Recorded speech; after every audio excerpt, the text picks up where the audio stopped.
Greetings, my name is Reamuhetse Mutlong and today I will be your host.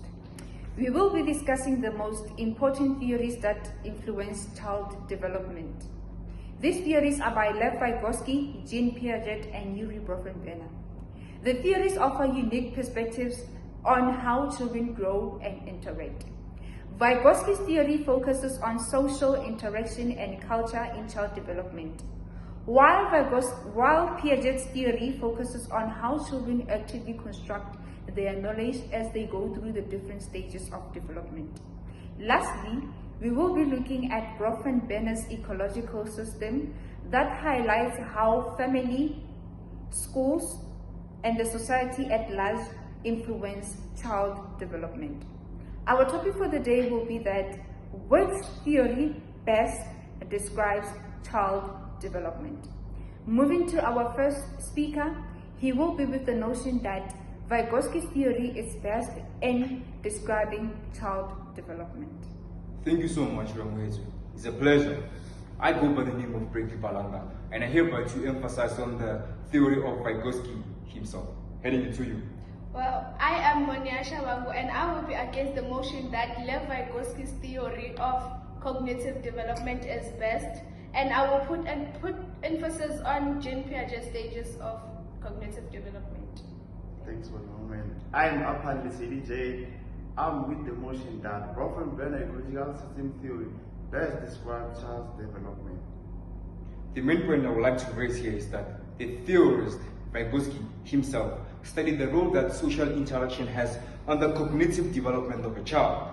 Moreover, Vygotsky mentioned that children are born with 5 elementary mental functions, namely attention, sensation, perception, as well as memory.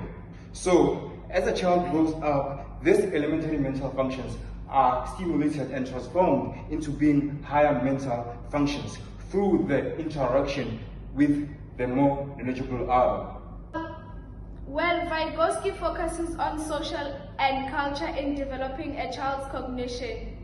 However, he omits the fact that children pass through stages of development, which are sensory motor stage, pre-operational stage, concrete operational stage, and formal operational stage. I disagree a bit with Vygotsky focus on close social interaction because Bronfenbrenner goes further, showing that children don't develop in isolation, but their growth is shaped not just by family, friends, but also by community, culture, and wider system like school and the government. Your point may be valid. However, you fail to consider the ZPD, which is the zone of proximal development, where the most sensitive instructions or guidance are given to the child by the more knowledgeable other. The zone of proximal development is actually the zone where the child is being given the instructions and the guidance to actually pursue whatever that the child would be pursuing at the time. Thank you. Well, I do not agree with your point because children at sensory motor stage, whereby they are infants, they acquire through senses and movement. There is no internal image initially, but out of sight. They acquire permanence of an object. I still side with Bronfenbrenner over Vygotsky and also Piaget. His theory gives a bigger and a clear picture of development. He explained in 6 connected layers: the individual one, microsystem, mesosystem, exosystem, microsystem, and chronosystem. All these systems work together to shape who we become. I prefer this because it is more realistic. Life isn't just about close relationships, but about how home, school, community, and society all link together to influence what grows.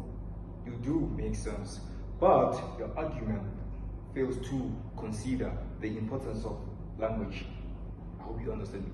According to Vygotsky, language is the main means by which the child is being transmitted information by the knowledgeable other. Thank you. Well, in terms of the operational stage that starts from 7 to 11 years, children train their logical thinking but on concrete physical cases only. They are less self-centered and they start to perceive other points of views. You guys often forget that time changes everything, and that's why I agree with Bronfenbrenner. His chronosystem shows that life events like divorce, moving, or economical struggle also shapes who we become. Growing up isn't just one moment. It is a continuous process shaped by both past and present experience. Bronfenbrenner clearly gives the fuller picture. In closing, thank you to all our speakers for the insightful presentations. And today, it is important to highlight that we have explored the most powerful perspectives on human development. Those of Lev Vygotsky, Jean Piaget, and Yuri Bronfenbrenner.